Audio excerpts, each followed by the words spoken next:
আল্লাহ বলতেছেন লা ইন শাকারতুম, যদি তোমরা শুকরিয়া আদায় করো, লা আযীদান্নাকুম, অবশ্যই অবশ্যই আমি আল্লাহ তোমাদের নিয়ামত বাড়ায়া দিব। সুবহানাল্লাহ পড়েন। ওয়ালা ইন কাফারতুম ইন্না আযাবি লাশাদীদ। আর নিয়ামত পাওয়ার পরে অতীতের কথা ভুলে গেছো। অতীতে গরিব ছিল, টাকাওয়ালা হইছো, এখন পা জমিনে পড়ে না।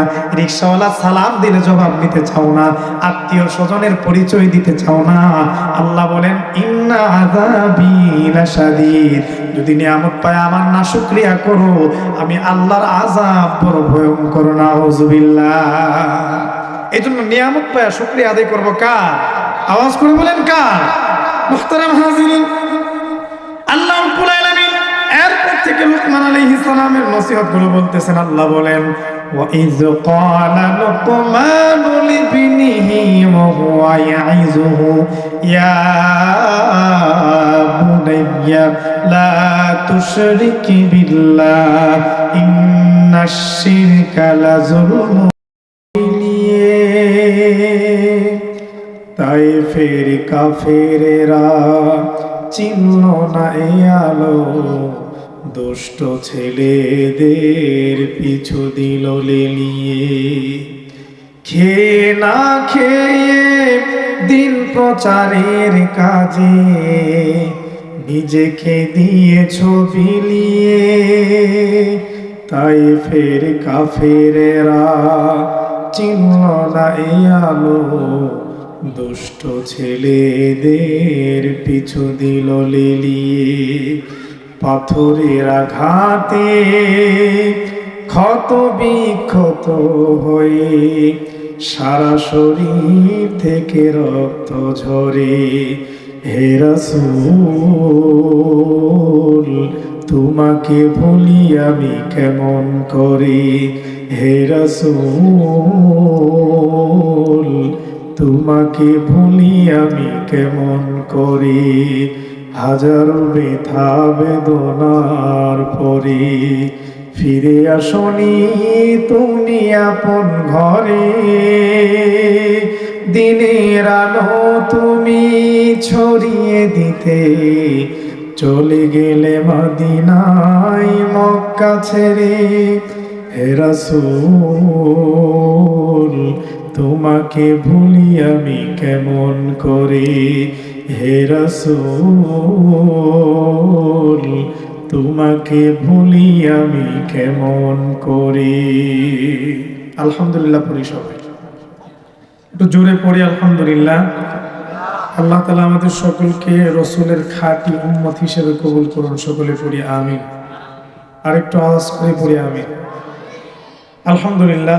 রাঙ্গামাটিয়া বাগানবল নুরানি হাফিজিয়া মাদ্রাসা ও কালিয়াকৈর খানকে কাদরিয়া দরবার শরীফের পীরে কামিল মুর্শিদে মুকাম্মেল আলহাজ মৌলভী কারি সৈয়দ শামসুল আলম আল কাদরি রহিমাহুল্লাহ ও রাঙ্গামাটি খানকায়ে কাদরিয়া দরবার শরীফের পীর শাহ সুফি মরহুম আব্দুল বাসেত আল কাদরি রহিমাহুল্লাহ এর স্মরণে ও হাফেজ ছাত্রদের পাগড়ি প্রধান উপলক্ষে 52তম বার্ষিক ওয়াজ ও দোয়া মাহফিলের সম্মানিত সভাপতি, সম্মানিত প্রধান অতিথি, বিশেষ অতিথিবৃন্দ, মুআজ্জাজ মুকাররম জাতির মাথার মুকুট হযরত উলামায়ে কেরাম, আল্লাহ পাকের আশিকিন জাকিরিন শাকিরিন মুরব্বিয়ান ইজলাম কলিজার টুকরা সমবয়সী যুবক বন্ধুগণ, স্নেহের ছোট ভাই, পর্দার অন্তরালে অবস্থানরত শ্রদ্ধেয় সম্মানিতা মা ও ভগ্নীগণ, সৃষ্টির মহান স্রষ্টা দয়াময় আল্লাহ রাব্বুল আলামিনের দরবারে অসংখ্য অগণিত শুকর ও সুজুদ।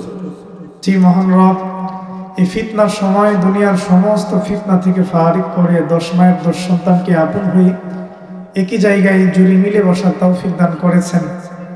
এজন্য আল্লাহ তাআলার দরবারে ইমানের আওয়াজকে উচ্চ করে বলিষ্ঠ কণ্ঠে পড়ি আলহামদুলিল্লাহ। মুহতারাম হাজরিন, আজকে এই জালিসুর রহমান জান্নাতি বাগান এখানে যারা আসতে পেরেছি, বসতে পেরেছি, এটা একান্তই আল্লাহ তাআলার কৃপা এবং দয়া। আমার শক্তি সামর্থ্যের বলে আমি এই জায়গাতে আসতে পারি নাই। যদি কেউ শক্তি আর সামর্থ্যের বলে এই সমস্ত মজলিসে আসতে পারত, তাহলে এই রাঙ্গামাটিয়া বাগানবতে শুধু এই মানুষগুলো না, আরো অনেক মানুষ আছে। ঠিক কিনা বলেন? অসংখ্য মানুষ, অনেক মুরব্বী বাবারা সাদা দাড়ি, ভালোভাবে হাঁটতেও পারে না, এখানে চলে আসছে। আর অনেক যুবকরা আছে, টকবগি যুবক, এখনো পাপাচারিতে লিপ্ত, ঠিক কিনা বলে?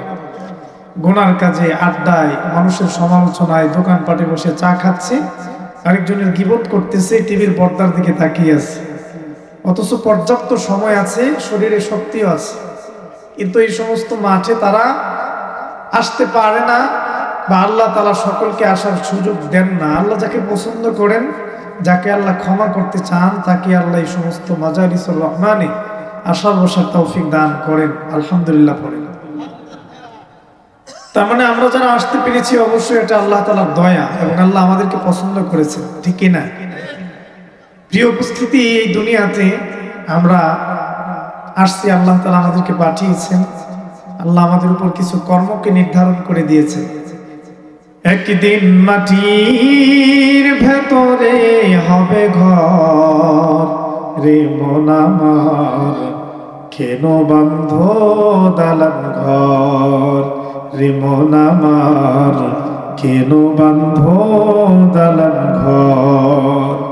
একদিন মাটির ভেতরে হবে ঘর, রে মন আমার কেন বান্ধ দালান ঘর, রে মন আমার কেন বান্ধ দালান ঘর।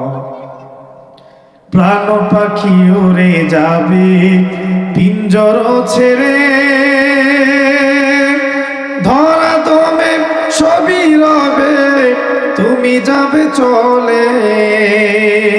বন্ধু বান্ধব যত, মাতা পিতা তারা শত, বন্ধু বান্ধব যত, মাতা পিতা তারা শত, সকলে হবে তোমার পর, রে মন আমার কেন বান্ধ দালান ঘর, রে মন আমার কেন বান্ধ দালান ঘর। ঠিক কিনা?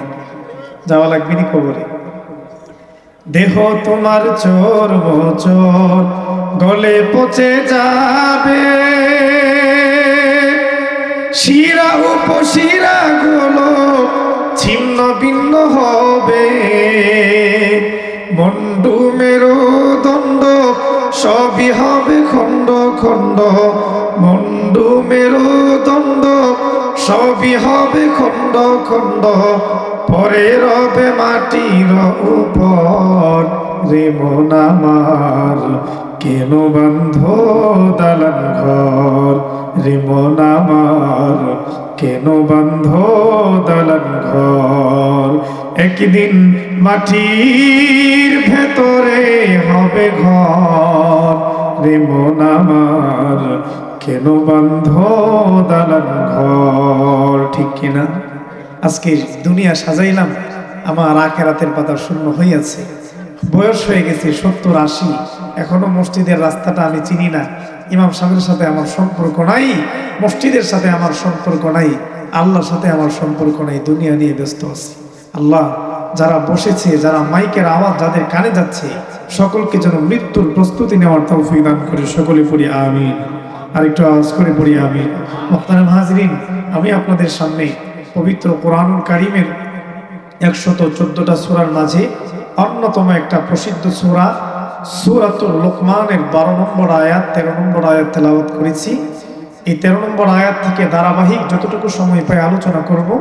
আল্লাহ তাআলা যেন এই আয়াত এবং রাসূলের পাঠকৃত হাদিস থেকে আমাকে কথা বলার তৌফিক দান করেন। ওমা তৌফিক ইল্লা বিল্লাহ।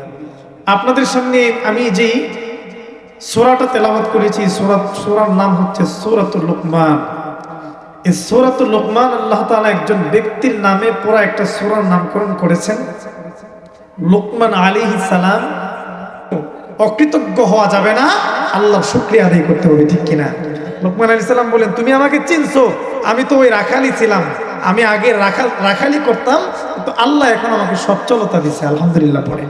তো আমাদেরও নিয়ামত পাওয়ার পরে কেউ যদি আমার অতীতের পরিচয় বলতে চায়, অনেক সময় দেখবেন সমাজের মানুষ যদি বলে যে আরে আমার অমুক ভাইয়ের তো কিচ্ছুই ছিল না, আল্লাহ তাকে নিয়ামত দিয়েছে, সে বলে কি কয়, আমি আমার বংশীয় কাল থেকে টাকাওয়ালা, আমার বাপদাদার কাল থেকে আমি টাকাওয়ালা, কোনো সময় আমি গরিব ছিলাম না। অথচ একটা সময় ছিল ভালোভাবে কাপড়ই পরতে পারতো না, ঠিক কিনা বলে? এই অকৃতজ্ঞতা করা যাবে? আল্লাহ আমাদেরকে বুঝ দান করুন।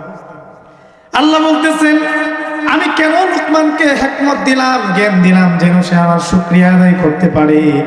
রব্বুল আলামিন বলেন, ওয়া মান ইয়াশকুর ফাইন্নামা ইয়াশকুরু লিনাফসি ওয়া মান কাফারা ফাইন্নাল্লাহা গনিয়্যুন হামিদ। যে ব্যক্তি আল্লাহর দেয়া নিয়ামত, সম্পদ পাওয়ার পরে, টাকা পাওয়ার পরে আল্লাহর শুকর আদায় করলো, সে যেন তার নিজের জন্য শুকরিয়া করলো। আলহামদুলিল্লাহ পড়ে। আল্লাহ আপনাকে আমাকে নিয়ামত দিয়েছেন, আমি যদি শুকরিয়া আদায় করি, আল্লাহর প্রশংসা করি, নিয়ামত বাড়িয়ে দিবেন কে? আওয়াজ করে বলেন নাকি?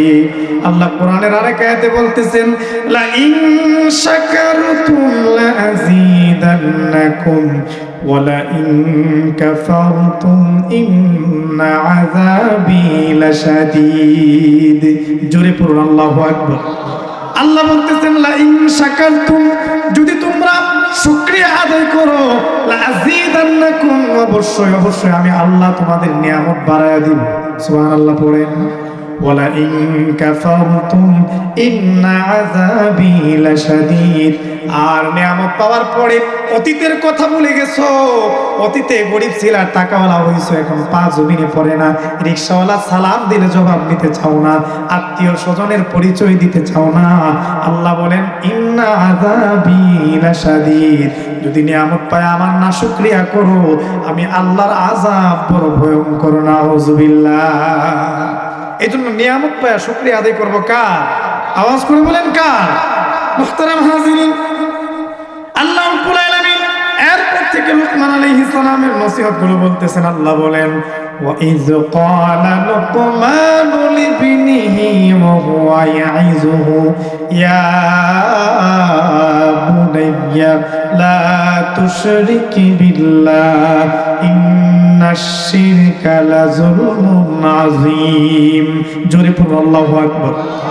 রব্বুল আলামিন বলতেছেন, ওয়া ইয ক্বালা লুকমানু লিবনিহি, আর যখন লুকমান আলাইহিস সালাম তার সন্তানকে বললেন, ওয়া হুয়া ইয়াইযুহু, ওই সময় যখন সন্তানকে উনি নসিহত করতেছিলেন, কি নসিহত, কি উপদেশ দিচ্ছেন লুকমান তার সন্তানকে? আল্লাহ বলেন, লুকমান তার সন্তানকে বলতেছেন, ইয়া বুনাইয়া লা তুশরিক বিল্লাহ, হে সন্তান, আল্লাহর সঙ্গে অন্য কাউকে শরীক করিও না। সুবহানাল্লাহ পড়েন।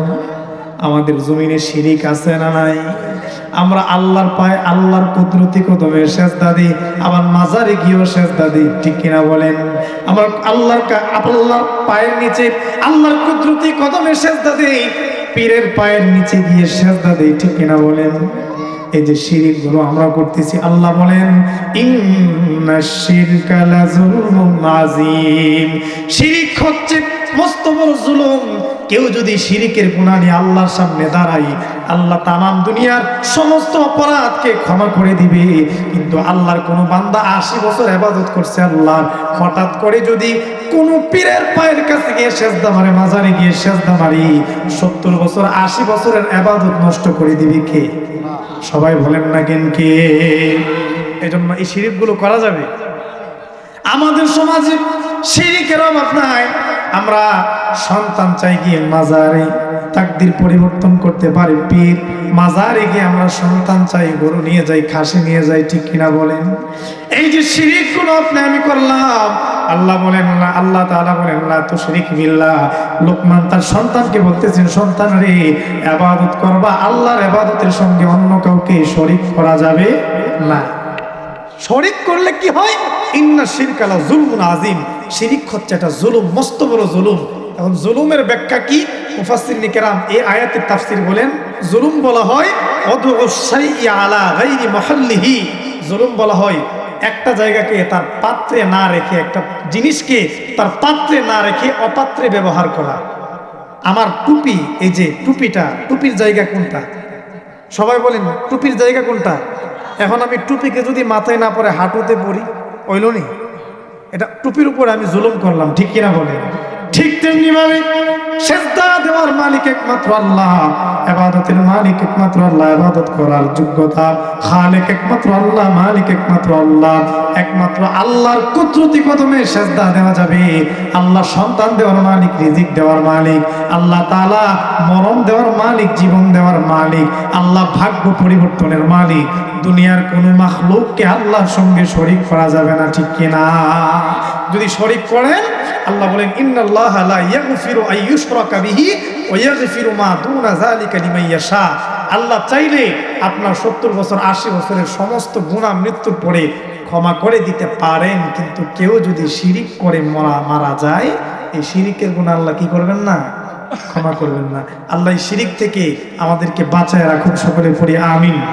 কোন ধরনের শিরিকের সঙ্গে আমরা যেন লিপ্ত না হই, আল্লাহ তৌফিক দান করুন, পড়ি আমিন। মুসলমান ইমানদার, এরপরে আবার আল্লাহ রাব্বুল আলামিন আমাদেরকে নসিহত করতেছেন। আল্লাহ বলেন ওয়াসাইনাল ইনসানা বিওয়ালিদাইহি হামালাতহু উম্মুহু ওয়াহানান আলা ওয়াহনিন ওয়াফিসালুহু ফি আমাইন। রাব্বুল আলামিন বলছেন ওয়াসাইনাল ইনসানা বিওয়ালিদাইহি, আমি ইনসানকে, মানব জাতিকে নসিহত করতেছি, ওসিয়ত করতেছি, তারা যেন তাদের মা বাবার সঙ্গে সুন্দর আচরণ করে। সুবহানাল্লাহ পড়ে। মা বাবার সঙ্গে সদয় আচরণ করার জন্য, তাদের খেদমত করার জন্য, তাদের সঙ্গে সুন্দর সুন্দর ব্যবহার করার জন্য ঘোষণা কার? এই আদেশ কে করছেন? নামাজ পড়া যেমন ইবাদত, রোজা রাখা যেমন ইবাদত, হজ করা যেমন ইবাদত, যাকাত দেওয়া যেমন ইবাদত, প্রত্যেকটা সন্তানের উপর ইবাদত আর ফরজ হচ্ছে মা বাবার খেদমত করা, ঠিক কিনা? নামাজ না পড়লে যেমন জাহান্নামী, রোজা না রাখলে যেমন জাহান্নামী, হজ আর যাকাত, কেউ যদি হজ না করে, যাকাত আদায় না করে, সে যেমন জাহান্নামী হয়ে যাবে। আল্লাহ বলেন আমি আল্লাহ তাআলা ওসিয়ত করলাম, আমি আল্লাহ তোমাদের উপর লাজিম করে দিলাম, ওয়াজিব করে দিলাম, প্রত্যেকটা সন্তান তার মা বাবার খেদমত করবে, পিতা মাতার সঙ্গে সুন্দর আচরণ করবে। কেউ যদি মা বাবার সঙ্গে বাজে আচরণ করে, ধমকের সুরে কথা বলে, পিতা মাতা যদি তার আচরণের মাধ্যমে, চলাফেরার মাধ্যমে, তার ব্যবহারে যদি কষ্ট পায়, আমার আল্লাহ স্বয়ং তার উপর অসন্তুষ্ট হয়ে যায়। নাউযুবিল্লাহ। জাহান্নামী হবেন আপনি। 70 বছর, 80 বছর, 100 বছরের ইবাদত নষ্ট হয়ে যাবে। ইবাদত করতে করতে কপালের মাঝে দাগ ফেলায় দিয়েছেন, সেজদা দিতে দিতে, হজ করতে করতে 100 বার হজ করছেন, যাকাত দিতে দিতে দানবীর হয়ে গেছেন, তাসবিহ পড়তে পড়তে হাতের মাঝে আপনি দাগ ফালিয়ে দিয়েছেন, কিন্তু কথায় কথায় আম্মাকে ধমক মারেন, আব্বাকে ধমক মারেন, বিবির কথায় মা বাবার শরীরের মাঝে আপনি আঘাত করেন, মা বাবাকে গালি মারেন, ধমক মারেন। রব্বুল আলামিন আপনার 100 বছরের ইবাদত মুহূর্তের মাঝে নষ্ট করে দিবে, ঠিক কিনা? রব্বুল আলামিন এই কথাটাই বলছেন। আল্লাহ বলেন আমি আল্লাহ দুনিয়ার মানুষদেরকে ওসিয়ত করতেছি, নসিহত করতেছি, উপদেশ দিচ্ছি, তারা যেন তাদের মা বাবার সঙ্গে সদয় আচরণ করে। বলে কেন মা বাবার খেদমত করবা? কেন মায়ের খেদমত করবা, বাবার খেদমত করবা? রব্বুল আলামিন বলেন হামালাতহু উম্মুহু ওয়াহনান আলা ওয়াহনিন ওয়াফিসালুহু ফি আমাইন। মায়ের খেদমত আল্লাহ কেন ফরজ করেছেন? কারণ মা সন্তানকে লালন পালন করতে গিয়ে 3টা কষ্টের সম্মুখীন হয়। কয়টা? সবাই বলেন না কয়টা? আল্লাহ বলেন হামালাতহু উম্মুহু ওয়াহনান আলা ওয়াহনিন, কষ্টের পর কষ্ট সহ্য করে মা সন্তানটাকে পেটের মাঝে বোঝাবই। 10টা মাস 10টা দিন পেটের মাঝে সন্তানকে লালন পালন করে, গর্ভে ধারণ করে, সন্তানকে 10টা মাস 10টা দিন লালন পালন করে, গর্ভে ধারণ করে দুনিয়াতে ভূমিষ্ঠ করাই, ঠিক কিনা বলেন? সন্তানটা যখন পেটের মাঝে চলে আসে, 3 মাস 4 মাস যখন হয়ে যায়, মা ভালো কিছু খাইতে পারে না, বমি করে করে জমিনের মাঝে ফেলে দেয়। রাতের বেলা ঘুমায় গেলে ঘুম নাই। কত মায়ের কলিজায় লাথি মাইরা কত সন্তান দুনিয়ার জমিনে আসছে, মায়ের পেটে লাথি মারছি, কলিজায় লাথি মারছি। যেদিন সন্তানটা দুনিয়ার জমিনে ভূমিষ্ঠ হয়ে যাবে, মায়ের রক্তের মাধ্যমে জমিনটা রঞ্জিত হয়ে গেছে, কলস কলস রক্ত মায়ের পেট থেকে, দেহ থেকে জমিনে পড়ে গেছে, ঠিক কিনা বলেন? যখন আপনি আমি মায়ের গর্ভ থেকে দুনিয়াতে আসবো, যেদিন আপনার আমার ভূমিষ্ঠ হবে, কত মা সন্তানকে ভূমিষ্ঠ করতে গিয়া দুনিয়া থেকে চলে গেছে, ঠিক কিনা বলেন? কত মা বেহুশ হয়ে হয়ে জমিনের মাঝে পড়ে গেছে, বারবার চিৎকার মেরে মেরে প্রসব বেদনায় চিৎকার মেরে মেরে যন্ত্রণায় বেহুশ হয়ে জমিনে পড়ে যায়, আবার হুঁশ ফিরে আবার জমিনে পড়ে যায়। এলাকার আশপাশের মহিলাগুলো মাথার মাঝে পানি দিয়ে দিয়ে তার হুঁশ ফিরায়, চিৎকার মানে একটা বিকট আওয়াজে। আর এলাকার আশপাশের সমস্ত মানুষগুলো আত্মীয় স্বজনদেরকে ডেকে ডেকে মাফ নেয়ার বলে, আমি যদি দুনিয়ার জমিন থেকে চলে যাই আমার সন্তানের যেন কোনো খেদমতে কমতি না হয়, ঠিক কিনা? সন্তান, কোন মাকে আপনি আজকে কষ্ট দেন, কোন মাকে আজকে বিবির কথায় আপনি ধমক মারেন, কোন বাবাকে আপনি ধমক মারেন? আপনার মা এত কষ্ট করছে, আপনাকে দুনিয়াতে জন্ম দিতে গিয়া রক্ত দিয়ে জমিনটা রঞ্জিত হয়ে গেছে, বেহুশ হয়ে জমিনে পড়ে গেছে। একটু পর পর তার হুঁশ ফিরে আর বলে, কে কোথায় আছো, আমাকে ক্ষমা করে দাও, আমি মনে হয় পৃথিবীতে বেশি দিন বাঁচবো না। বহু মা যখন যন্ত্রণা শুরু হয়ে গেছে হসপিটালে নিয়ে গেছে, সন্তানের মাথাটা উল্টায় আছে, ডাক্তার বলছে যে কোনো একজনকে বাঁচানো যাবে, হয়তো মা বাঁচবে অথবা সন্তান বাঁচবে। সন্তানকে বাঁচাইতে গেলে মা মারা যাবে, মাকে বাঁচাইতে গেলে সন্তান মারা যাবে। মায়ের কানে যখন এই সংবাদ চলে আসলো, ডাক দিয়ে বলে, ডাক্তাররা আমি মা দুনিয়ার জমিন থেকে চলে যায়, আমার কোনো আফসোস নাই, কিন্তু আমার বাবু মনি সোনামণির যেন কোনো ক্ষতি না হয়, ঠিক কিনা?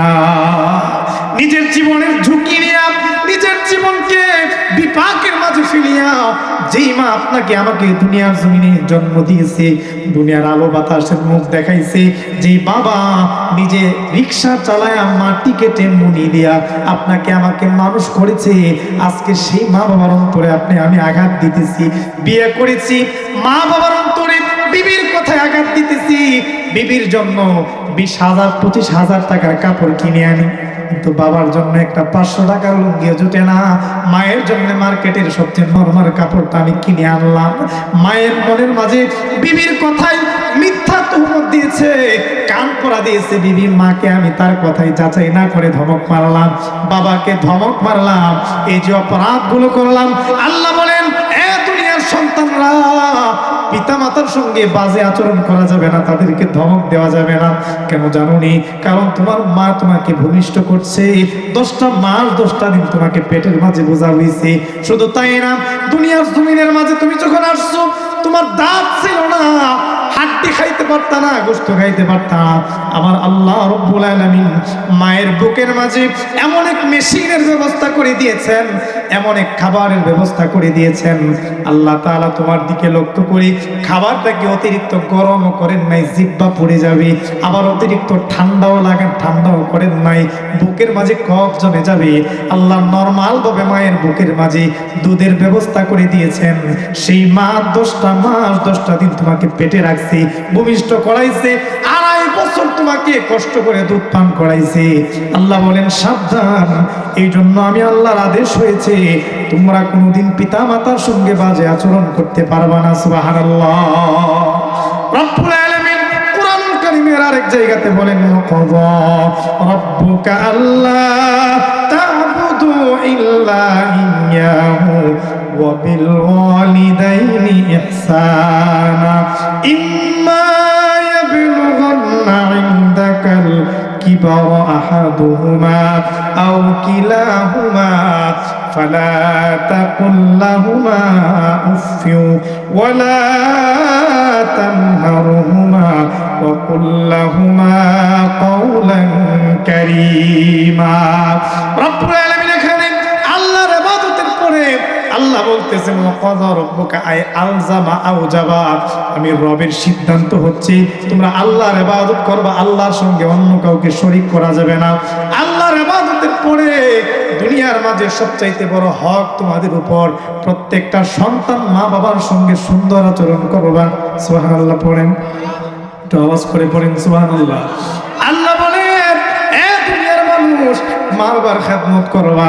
ইম্মা ইয়াবলুগান্না ইনদাকাল কিবার, যদি তোমাদের পিতা মাতার মাঝে যে কোনো একজন বৃদ্ধ হয়ে যায়, আও কিলাহুমা, অথবা দুজনেই বৃদ্ধ হয়ে যায়, বয়সের বারে তারা বিছানায় পড়ে গেছে, হাঁটতে পারে না, ভালোভাবে কথা বলতে পারে না, খিটখিটে মেজাজের হয়ে গেছে, বাচ্চাদের মতো আচরণ করে বিছানায় পেশাব করে দেয়, বিছানায় মা বাবা পায়খানা করে দেয়, বিরক্ত হলে চলবে না, কারণ তুমি ছোট্টকালে তোমার পায়খানা পেশাব তোমার মা বাবা পরিষ্কার করছে, ঠিক কিনা বলেন? সন্তান, মা বাবার পায়খানা পেশাবের গন্ধ তুমি সহ্য করতে পারো না, অথচ তুমি তো জানো না যেদিন তুমি দুনিয়ার জমিনে আসছিলা কনকনে শীত, মাঘ মাসের শীতের মাঝে তুমি মায়ের ডান দিকটা পেশাব করে ভিজাইয়া দিছো, বাম দিকে তোমার মা তোমাকে নিয়ে আসছে, বাম দিকটা পেশাব করে ভিজিয়ে দিয়েছো, মা তোমাকে বুকের মাঝে নিয়ে ঘুমিয়ে গেছে, একটু পরে তুমি পেশাব করে মায়ের বুকটাকে ভিজাইয়া দিছো, পায়খানা করে দিয়েছো, দুর্গন্ধ বের হয়ে গেছে, কিন্তু মা কিন্তু নাক ছিটকাই নাই, ঘৃণা করে নাই, তোমাকে বুকের মাঝে নিয়ে রাতের গভীরে ঘুমিয়ে গেছে, বাবার কোলে পেশাব করেছো, পায়খানা করে দিয়েছো, বাবা কোনোদিন বিরক্ত হয় নাই, তোমাকে বিছানা থেকে বাহিরে রেখে দেয় নাই, বা ফ্লোরের মাঝে তোমাকে শীতের বেলা নামায় দেয় নাই, ঠিক কিনা বলেন? কত মা সন্তানকে মানুষ করতে গিয়ে আরেকজনের ঘরের মাঝে কামলা দিছে, কাজের বুয়ার মতো কাজ করছি, কত বাবা রিক্সা চালাইছে, মাটি কাটছে, নিজে ভালো পোশাক পরে নাই, ঈদের দিন সন্তানের জন্য ভালো পোশাকের ব্যবস্থা করে দিছে, নিজে একটা খারাপ কাপড় পরে ছিঁড়া ফাড়া তালে দেয়া কাপড় পরে ঈদগাহের মাঠে নামাজের জন্য গেছি, সন্তানের চেহারাটাতে হাসি ফুটানোর জন্য নিজে কষ্ট করে তাকে ভালো কাপড় কিনে দিছে, আছে না নাই? আওয়াজ করে বলেন না, আছে নাই? আজকে কোন মা বাবার অন্তরে আপনি আমি আঘাত দিই, বিবির কথায় পিতা মাতাকে আজকে বৃদ্ধাশ্রমের মাঝে রেখে আসি, আল্লাহর কসম পয়গম্বর আরবি বলেন, তোমার আচরণে যদি তোমার বাবা মা একটু কষ্ট পায়, আল্লাহ বলেন উফ শব্দ যদি উচ্চারণ করে, তাহলে আল্লাহর আরশটা পর্যন্ত কেঁপে ওঠে, নাউযুবিল্লাহ। যখন বৃদ্ধ হয়ে বিছানায় পড়ে যাবে, আল্লাহ বলেন ওয়ালা তাকুল্লাহুমা উফি ওয়ালা তানহারহুমা ওয়া কুল্লাহুমা কাওলান কারীমা। মা বাবার খিটখিটে মেজাজ হয়ে গেলে, ঘন ঘন কথা বললে বা তাদের আচরণে কষ্ট পেয়ে যদি উফ শব্দটা উচ্চারণ করো, আল্লাহ বলেন উফ শব্দ উচ্চারণ করা যাবে না, এই ঘোষণা কার? চিল্লায় বলতে হবে কার? উফ এই শব্দটা উচ্চারণ করা যাবে না। উফ এটা এমন এক শব্দ, ইংরেজি বলেন, বাংলা বলেন, হিন্দি, ফার্সি, উর্দু, হিব্রু ভাষা, সব ভাষায় উফ বললে মানুষ বোঝে যে উফ মানে দুনিয়া থেকে অল্প সবচেয়ে কম কষ্ট পাইলে উফ শব্দ উচ্চারণ করে, ঠিক কিনা বলে? আল্লাহ বলতেছেন এমন কোনো কথা পিতা মাতার বলবা না, বা এমন কোনো আচরণ করবা না যে আচরণে আম্মা আব্বা উফ বলছে, কারণ তারা যদি তোমার আচরণে আহ শব্দ উচ্চারণ করে, হাত তুলে বদদুয়ার দরকার নাই, আল্লাহর আরশে পৌঁছায় যেতে দেরি হবে না, ঠিক কিনা বলে? নবীজি বলেন লা হিজাবা বাইনাহু ওয়া বাইনাল্লাহ, মা বাবা সন্তানের জন্য সুদুয়া করুক, চাই কোনো বদদুয়া করুক, এই পিতামাতার দোয়া এবং আল্লাহর আরশের মাঝে কোনো পর্দা থাকে না, সুবহানাল্লাহ পড়ে, সাথে সাথে যা দোয়া করবে কবুল হবে। কোনো মা আপনার আচরণে কষ্ট পায়, বলছে আহ আল্লাহ এই সন্তানকে মানুষ করার জন্য কত কষ্ট করলাম, আজকে এই সন্তান আমার কাছে, আমি তার কাছে বিরক্তিকর হয়ে গেছি, তার বিবি তার কাছে আপন হয়ে গেছে, মুখ দিয়া বদদোয়া দেই না কিন্তু মনে বড় কষ্ট, আল্লাহর আরশ কাঁপবে। আপনার ধ্বংসের জন্য দুনিয়ার অন্য কোনো খারাপ কাজের দরকার নাই, মা যে অন্তরে একটু আঘাত পাইছে এটাই আপনার জিন্দেগি বরবাদ করবে, ঠিক কিনা বলেন? জন্য পিতামাতার খেদমত করবো তো ইনশাল্লাহ, সবাই করবো তো ইনশাল্লাহ। কত দামি মা বাবা! আল্লাহ তাআলা কোরআনুল কারীমের বিভিন্ন আয়াতে আল্লাহর খেদমতের পরেই পিতামাতার আল্লাহর ইবাদতের পরেই খেদমতের কথা বলতেছেন। তার মানে আল্লাহর ইবাদত যেমন গুরুত্বপূর্ণ, পিতামাতার খেদমতও কি গুরুত্বপূর্ণ। আল্লাহর ইবাদত যেমন ফরজ, মা বাবার খেদমত করাও কি ফরজ। এটা কি আপনারা বিশ্বাস করেন না নাকি? তাহলে পিতামাতার খেদমত করার দরকার আছে তো ইনশাআল্লাহ।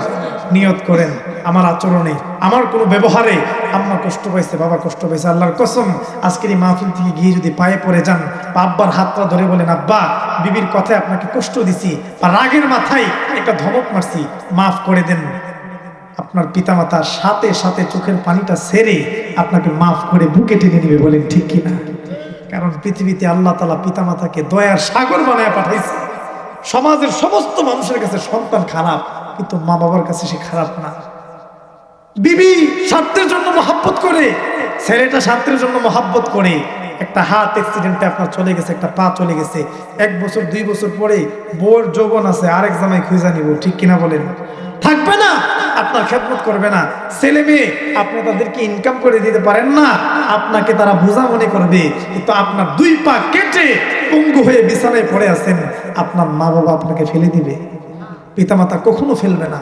রাতের গভীরে আপনি কোথাও গেছেন, নাকটায় না বউ ঠিকই ঘুমায়, কিন্তু মা কিন্তু ঘুমায় না, যায় না, মাঝে চোখের পানি ফেলে ফেলে সন্তানের জন্য আল্লাহর কাছে হাত তুলে কান্না করে দোয়া করে, আল্লাহ আমার ছেলেটাকে নিরাপদে ঘরে পৌঁছায় দেন, ঠিক কিনা বলে? আজকে সেই পিতামাতাকে কষ্ট দিচ্ছি, তাদেরকে বউয়ের কথায় বৃদ্ধাশ্রমে রেখে রেখে আসতেছি। আল্লাহ আমাদের সকলকে মা বাবার খেদমত বেশি বেশি করার তৌফিক দেন, সকলে পড়ি আমি। কেমন দাম পিতামাতার খেদমতে! রাসূল করিম সাল্লাল্লাহু আলাইহি ওয়াসাল্লামের একজন আশিক, তার নাম হযরত ওয়াইস আল কারনি, উনি আল্লাহর পয়গম্বরের কাছে চিঠি লিখে পাঠাইলেন, ইয়া রাসূলুল্লাহ, আমার বড় শখ আপনার সাহাবী হব, আপনার সঙ্গে যুদ্ধে শরীক হব, আপনার নুরানি চেহারাটা দেখব নবীজি, কিন্তু আমার ঘরে আমার একটা বৃদ্ধা মা আছে, এই মাকে আমার গোসল করানো লাগে, আমার মায়ের খেদমত করা লাগে, তাকে আমি লুকমা তুলে খাইয়ে দেওয়া লাগে। ইয়া রাসূলুল্লাহ, আপনি বলেন না এখন আমি কি করব? আমার মাকে রেখে আপনার সাহাবী হব, আপনার খেদমত করব, যুদ্ধে শরীক হব, না আমার মায়ের খেদমত আমি করব? নবীজি চিঠির জবাবে লিখলেন, ওয়াইস আল কারনি, সাহাবী হওয়ার দরকার নাই, যুদ্ধে শরীক হওয়ার দরকার নাই, তুমি তোমার মায়ের খেদমত করো। সুবহানাল্লাহ পড়ে। মুসলমান ভাইরা আমার, হযরত ওয়াইস আল কারনি পয়গম্বরকে যখন চিঠি লিখে পাঠাইলেন, নবীজি বললেন, ওয়াইস আল কারনি, সাহাবী হওয়ার দরকার নাই, যুদ্ধে যাওয়ার দরকার নাই, আমার নুরানি চেহারা দেখার দরকার নাই, তুমি তোমার মায়ের খেদমত মরণ পর্যন্ত করতে থাকো, আল্লাহ সাহাবীদের চাইতে তোমার শান আর মান বাড়ায় দিবে। মায়ের খেদমত করার কারণে ওয়াইস আল কারনিকে আমার আল্লাহ রাব্বুল আলামিন এত সম্মানিত করেছিলেন, এত মর্যাদাশীল করেছিলেন। আমার নবী, প্যারা নবী রাহমাতুল লিল আলামিন যখন অসুস্থ হয়ে বিছানার মাঝে পড়ে গেছেন, নবীজি মৃত্যু সজ্জায় বিছানার মাঝে পড়ে আছেন, সাহাবায়ে কেরাম আল্লাহর পয়গম্বরের সামনে ভিড় জমাচ্ছেন। হযরত আবু বকর সিদ্দিক, হযরত ওমর ইবনুল খাত্তাব, আলী রাদিয়াল্লাহু আনহু, হযরত ওসমান রাদিয়াল্লাহু আনহু, সমস্ত সাহাবায়ে কেরাম যখন নবীজির সামনে আসলেন, নবীজি আবার আবু বকর রাদিয়াল্লাহু তাআলা আনহু, হযরত ওমর রাদিয়াল্লাহু তাআলা আনহুকে ডাক দিয়া বলেন, আবু বকর, রে ওমর, আমি দুনিয়ার জমিন থেকে চলে যাওয়ার পরে আমার একজন আশিক, আমার একজন আশিক, আমার একজন খাঁটি মুর্শিদ, আমার একজন খাঁটি আশিক এই মক্কার জমিনের মাঝে আসবে। সে যখন মক্কাতে আসবে, তার নাম হচ্ছে ওয়াইস আল কারনি। আমি নবীর পরনের জুব্বাটা তাকে তুমি হাদিয়া দিয়ে দিও। আমার পরনের জুব্বাটা ওয়াইস আল কারনিকে তোমরা হাদিয়া দিয়ে দিও। শুধু জুব্বাটাই হাদিয়া দিবা না, সুযোগ পাইলে ওয়াইস আল কারনি থেকে তোমরা দোয়া নিবা। সুবহানাল্লাহ। সাহাবায়ে কেরাম বললেন, ইয়া রাসূলুল্লাহ, ইয়া হাবিবাল্লাহ। হযরত আবু বকর সিদ্দিক বলেন, নবীজি, আমি আপনার সুখের দিনের সাথী, দুঃখের দিনের সাথী, আপনার গারে সোরের সাথী আমি, আপনার হিজরতের সাথী আমি। হযরত ওমর ইবনুল খাত্তাব বলেন, ইয়া রাসূলুল্লাহ, ইয়া হাবিবাল্লাহ, আপনার বিপদের দিনে আমরা আপনার সঙ্গী হয়েছিলাম, আপনার সামনে আমরা ডাল হয়ে দাঁড়িয়েছিলাম। নবী আমার, আপনি আমাদেরকে আপনার জুব্বাটা হাদিয়া না দিয়ে ওয়াইস আল কারনিকে হাদিয়া দিয়ে যাচ্ছেন, আবার বলতেছেন তার কাছ থেকে দোয়া নেওয়ার জন্য। নবীজি, ওয়াইস আল কারনিকে কেন আল্লাহ তাআলা তার দাম এত বাড়াইছেন? আপনার কাছে তার মর্যাদা এত বেশি কেন হয়ে গেল? কেন আপনি তার কাছ থেকে আমাদেরকে দোয়া নিতে বললেন? নবীজি আবার ডাক দিয়ে বলেন, হে সাহাবায়ে কেরাম, শুনুন রে, ওয়াইস আল কারনি মায়ের খেদমত করার কারণে আমার এমন একজন আশিক যে তার মার খেদমত এমন ভাবে করছে, তার মা তার উপর সন্তুষ্ট হয়ে তার জন্য আল্লাহর কাছে দোয়া করে দিছে। মায়ের দোয়ার কারণে আমার আল্লাহ তাআলা তার মর্যাদা এত বাড়াইছেন। ওয়াইস আল কারনির জবান থেকে একটা দোয়া বের হতে দেরি হয়, আমার আল্লাহর আরশে পৌঁছাইতে দেরি হয় না। তো চিল্লায়া পড়েন না সুবহানাল্লাহ, তো আওয়াজ করে পড়েন না সুবহানাল্লাহ। এ মুসলমান, আল্লাহর পয়গম্বর বলেন, হে সাহাবায়ে কেরাম, মায়ের খেদমতের কারণে আল্লাহ ওয়াইস আল কারনির দাম বাড়ায়া এমন বাড়াইছেন, সে আল্লাহর কাছে দোয়া করতে দেরি হয়, আল্লাহ কবুল করতে দেরি করেন না। এই জন্য আমি নবী তোমাদেরকে ওসিয়ত করে গেলাম, আমার জুব্বাটা তাকে হাদিয়া দিয়ে দিবা, আর তোমরা সুযোগ পাইলে তার কাছ থেকে দোয়া নিবা। সুবহানাল্লাহ। এজন্য সেই মায়ের খেদমত করবো তো ইনশাআল্লাহ। মুসলমান ভাইরা আমার, শুধু খেদমত করলেই যে ফজিলত এরকম না। নবী করিম সাল্লাল্লাহু আলাইহি ওয়াসাল্লাম হাদিসে বলেন, মা মিন ওয়ালাদিন বাররিন ইয়ানজুরু ইলা ওয়ালিদাইহি নাজরাতা রাহমা ইল্লা কাতাবাল্লাহু লাহু ফি কুল্লি নাজরাতিন হাজ্জাতান মাবরুরা। নবীজি বলেন, কোন সন্তান, নেককার সন্তান যদি মায়ের চেহারার দিকে, বাবার চেহারার দিকে একটু মায়ের নজরে তাকায়, মুচকি হাসি, মায়ের চেহারার দিকে একটু আদরের নজরে, মহাব্বতের নজরে তাকাইছে, ঢাকা থাকে, 1 মাস পরে মাকে দেখার জন্য চলে আসছে, মায়ের চেহারাটার দিকে তাকায় একটা মুচকি হাসি মারছে, বিদেশ থেকে সন্তান চলে আসছে, মার চেহারার দিকে তাকাইয়া মুচকি হাসছে, মায়ের নজরে মা বাবার চেহারার দিকে তাকাইছে। নবী বলেন, প্রত্যেকটা নজরের বিনিময়ে, দৃষ্টির বিনিময়ে আমার আল্লাহ রাব্বুল আলামিন এক একটা কবুল হজের সওয়াব তার আমলনামায় দিয়ে দিবেন। আল্লাহু আকবার চিল্লায় পড়ে। নবীজি বলেন, একবার তাকাইলে একটা কবুল হজের সওয়াব হবে। কেমন দামি মা! সাহাবায়ে কেরাম বললেন, নবী আমার, প্রতিদিন যদি কোনো সন্তান মা বাবার চেহারার দিকে 100 বার তাকায়, নবী কি 100 কবুল হজের সওয়াব দিবেন? এবার নবী বলেন, নাম আল্লাহু আতিয়াবু আকবার, অবশ্যই আল্লাহ 100 কবুল হজের সওয়াব দিবে।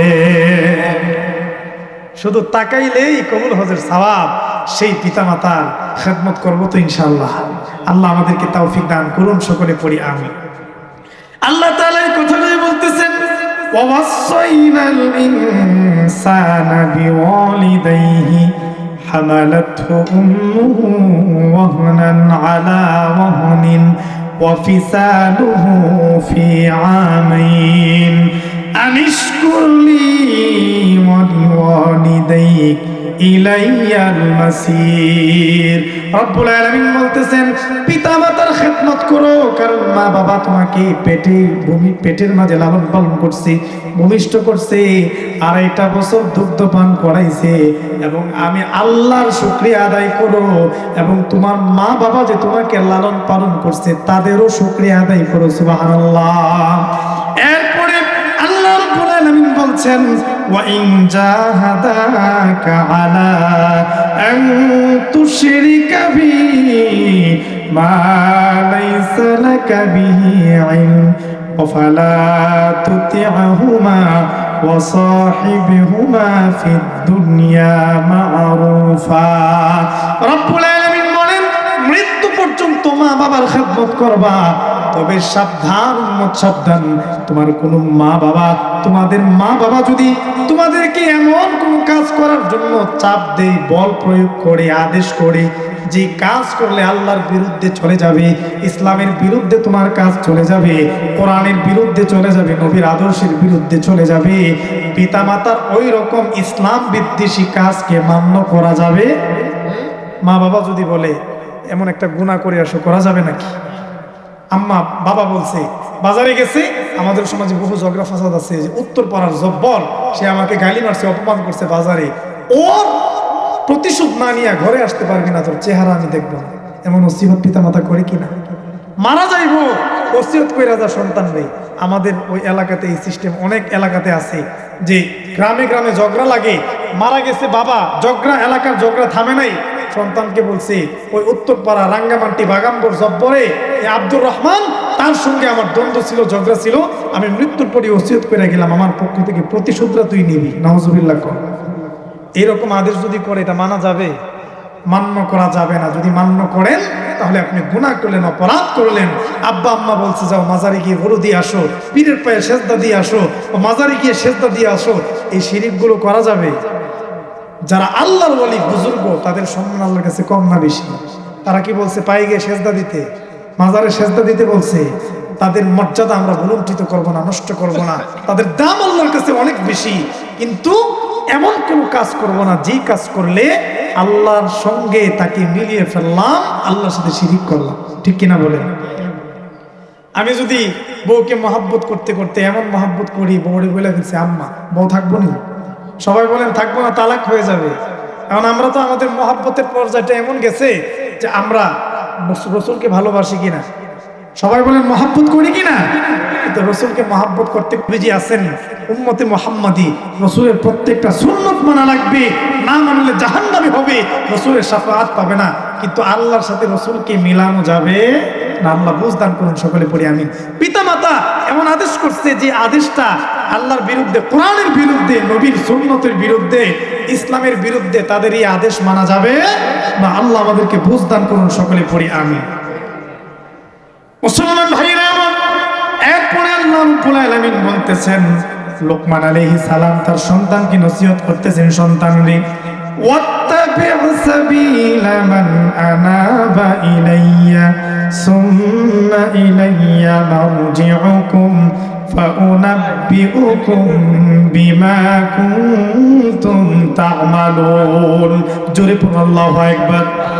লোকমান আলাইহিস সালাম তার সন্তানকে বলতেছেন, এই সন্তান, এমন মানুষদেরকে তোমার জিন্দেগির বন্ধু বানাইবা, তোমার জীবনের সহপাঠী বানাইবা, তোমার জীবনের অংশ বানাইবা, যে তোমাকে আল্লাহর দিকে ডাকবে, যে আল্লাহর ইবাদত করে, আল্লাহর তাকওয়া যার দিলের ভেতরে আছে, আল্লাহর ইবাদত যারা করে, তাদেরকে তোমার জীবনের বন্ধু বানাইবা। সুবহানাল্লাহ।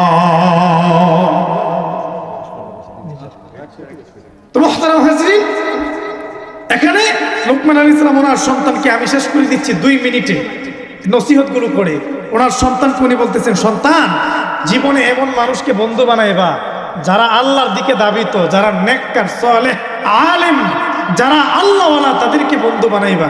সুবহানাল্লাহ পড়ে। কোন ধরনের এমন মানুষকে বন্ধু বানানো যাবে না যারা আপনাকে ইসলাম থেকে দূরে সরিয়ে দিবে। ঠিক কিনা বলেন? আওয়াজ করে বলেন ঠিক কিনা?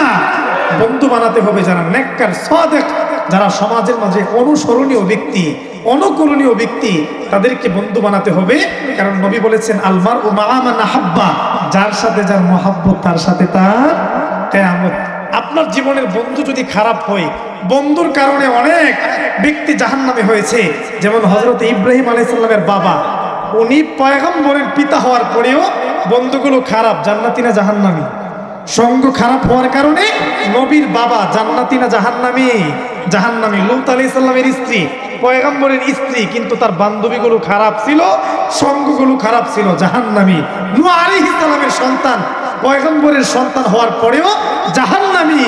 পক্ষান্তরে একটা কুকুর নেককারকে বন্ধু বানাইছিল, আল্লাহ তাকে জান্নাতি হিসেবে ঘোষণা করছেন। সুবহানাল্লাহ পড়ে। আসহাবে কাহাফের 7টা যুবকের সাথে একটা কুকুর তাদের পেছনে পেছনে গিয়েছিল। আল্লাহ কুকুরের কথা কোরআনুল কারীমে বলছে, ও কালবুহুম, এই আসহাবে কাহাফের 7 জন যুবক জান্নাতে যাবে, তাদেরকে কুত্তাটা বন্ধু বানানোর কারণে কুত্তাও জান্নাতে। সুবহানাল্লাহ পড়ে। এজন্য আমাদের জীবনের বন্ধু বানাবো যারা নেককার, অনুসরণীয় ব্যক্তি, ইনশাআল্লাহ। এরপরে আল্লাহ বলতে, লোকমান আলাইহিস সালাম তার সন্তানকে বলতেছেন, হে সন্তান, ওয়া ইন্নাহা ইন তাকুন মিসকালা হাববাতিন মিন খারদাল ফাতাকুন ফি সাখরাতিন আও ফিস সামাওয়াতি আও ফিল আরদ ইয়াতি বিহাল্লাহ। তুমি যদি গুনাহ করো, সরিষার দানার চাইতে ছোট্ট গুনাহ, পাথরের নিচে রাখছো, আসমানের উপরে রাখছো, বা জমিনের নিচে রাখছো, এটা দেখে কে? সবাই বলেন না, দেখে কে? আল্লাহ। কাজী দুনিয়াতে আমরা যা কিছু করি, দুনিয়ার কেউ দেখলো না, দেখলো কে? সরিষার দানা পরিমাণ গুনাহ যদি করি, ইয়াতি বিহাল্লাহ, আল্লাহ আপনার আমার সামনে উপস্থাপন করবেন। এজন্য কোনো ধরনের গুনাহ করা যাবে না। আল্লাহ এই কথাগুলোর উপর আমাদেরকে আমল করার তৌফিক দান করুন, সকলে পড়ি আমিন। মুহতারাম হাজিরিন, যে কথাগুলো বলেছি, বাকি যে নসিহাগুলা সুযোগ পাইলে ইনশাআল্লাহ পরে বলবো। আল্লাহ আমাকে এই কথাগুলোর উপর আমল করার তৌফিক দেন। যারা শ্রবণ করেছেন সকলকে তৌফিক দান করুন। ওয়া মা আলাইনা ইল্লাল বালাগ। আসসালামু আলাইকুম ওয়া রাহমাতুল্লাহি ওয়া বারাকাতুহু।